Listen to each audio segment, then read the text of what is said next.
A wannan darasin za mu koya maka labulen wato rubutun menu a website cikin sauƙi kuma a harshen Hausa. Saboda haka, a kasance tare da mu.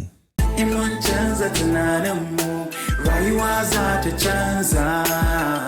Amfanin ilimi shine yin aiki da shi. Kar a bar mu a baya, lokaci na shuɗewa. Da na sani ba ta magani komai.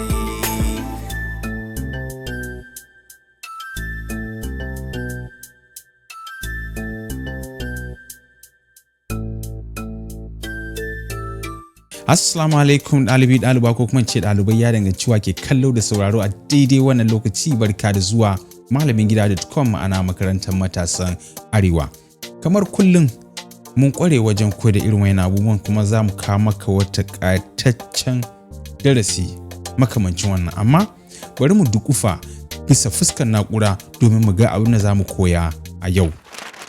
Kamar da muke iya ganin fuskar na'ura ta a yanzu haka, muna nan ne a DIVI kuma ba mu kunna wato Visual Builder ba. Saboda haka bari in zo ne nan sai na ce Visual Builder. Amma kafin nan ma in kunna, so nake ka fahimci abin da nake so in. Yanzu bari in tsukar da ita wato browser na ta dawo kamar tsiffar waya, kamar da muke iya gani a nan. To za ka ga cewar ga hamburger mu a nan. Idan muka danna domin mu ga sauran rubutu, za mu tada ciwon wayannan wato rubutun menu mu ya zo ya haura kan rubutun da ke background ɗinmu na ita shafin maraba. To so muke mu sanya wato wata labule a baya wanda ba zai wato rikidar da kauda hankalinmu bisa abin da muke karantawa ba. Saboda haka cikin sauri ba tare da ɓata lokaci ba, bari sake faɗaɗa ita browser na domin ta dawo desktop kamar da muke iya gani a yanzu haka. Saboda haka cikin sauri za mu zo mu nan inda aka ce enable visual builder, domin a nan ne ita DIVI za ta sauya fuskanta domin mu fara canje-canje da kuma wayansu gyare-gyaren kamar da muka saba tun daga darasi na farko zuwa a yanzu. To kamar yadda muke iya ganin fuskar na'urar tamu, yanzu za mu zo nan maɗandan nan don kuwa muna so ne mu ga properties na wato gyare-gyare sun bullo. To a nan sai mu zo mu nan inda aka nuna mana wannan alamar seti.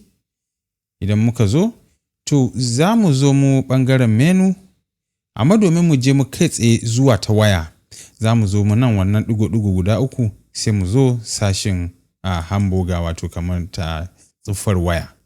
To idan muka hauro nan sama muka danna wannan burushin, zai kawo abin da ya shafi ita hamburger ɗin kenan. To idan muka gangaro, ka san mu yi maganan dama idan akwai icon na kwandon cefene da kuma na search, mun yi akan hamburger da dai sauransu. To yanzu idan muka gangaro nan banda logo, bari haura sama nan, menu drop down za mu zo inda aka ce menu drop down don ita ce labulen.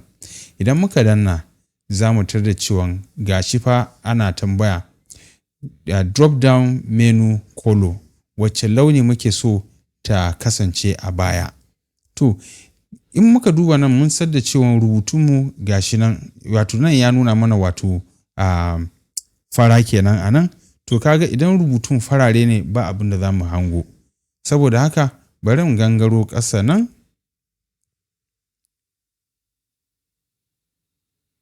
To a nan ne ake magana asalin wato na mobile. Wannan da suke sama wato ana nufin ta laptop kenan. To domin mu samu daidai ta waya, dole mu gangaro inda aka ce mana wato mobile. To idan yanzu misali na ce wannan launin ce, kaga yanzu muna iya ganin rubutu wato na sauran menu namu. To amma kar mu manta mu yi maganan branding. Dole ne bara mu zo mu ta ya mutsa wato launuka kala-kala ba, dole ne mu tsaya kan daka wato mu samu guda. Saboda haka za mu zo koriya. Idan muka zo ɓangaren koriya, sai mu zo wajen wannan alaman biro idan muka danna wato ma'ana za mu mata kwalliya na musamman. To bari in zo na nan mai duhu, idan na zo mai duhu sannan zan iya zuwa an ƙara transparency wato yanda za a ina ɗan ganin hoton da ke bayanan da kuma shi wannan rubutun. Sai in zo nan sai in janyo ta kaɗan, to kaga muna iya ganin ɗan rubutu a bayan fage. Idan mun kammala kamar kullum sai mu zo mu wannan makin sai mu ce save. To kamar da muke iya gani gashi nan. Sannan bugu da ƙari text ɗin ma za mu iya canza ta idan da mutum can ba fara ba ce. Kamar da muke gani a nan a shafin da ake dama mun ce ita za ta zama koriya sannan sauran za su dawo farare. To idan muna so mu canza za mu iya canza har ila yau. Amma za mu bari a haka don kuwa makasudin yin haka shine don mu samu wato labulen da zai sa mu ga rubutu ba tare da ya saba wa rubutun da suke background ba. Saboda haka ga yadda abubuwan ta kasance. Sannan kuma akwai layin nan wato wannan 'yar ruwan bula da kake gani, to shine za ka ga an ce maka drop down menu line color. To za mu canza, bari canza, kaga gashi nan ta canza a nan. Idan muna so mu dawo da ita ruwan bula za mu yi, muna so ta dawo fara za mu yi, ya danganci yadda muke so abubuwan su kasance. Sai mu sake koma mu ce save. To amma bari mu gani shin dangantakan wannan ɗin ya shafi na tablet. To a nan sai mu zo sai mu ce tablet. Sai mu gangaro sama domin mu ga abin da ya sawaka. To kaga a nan ya nuna cewa da tablet da kuma wayar tarho su ne suke ƙarƙashin abin da ake kira mobile. To kamar yadda ita ina cewa Corel DIVI ta gada, kusan komai da kake iya gani zaka iya mar aiki. Misali idan muka zo mu ɓangaren animation, za mu iya ma ita wato menu ɗin animation ita ma, ko da shike mun riga mu yi desktop sannan ta bullo a nan ɓangaren.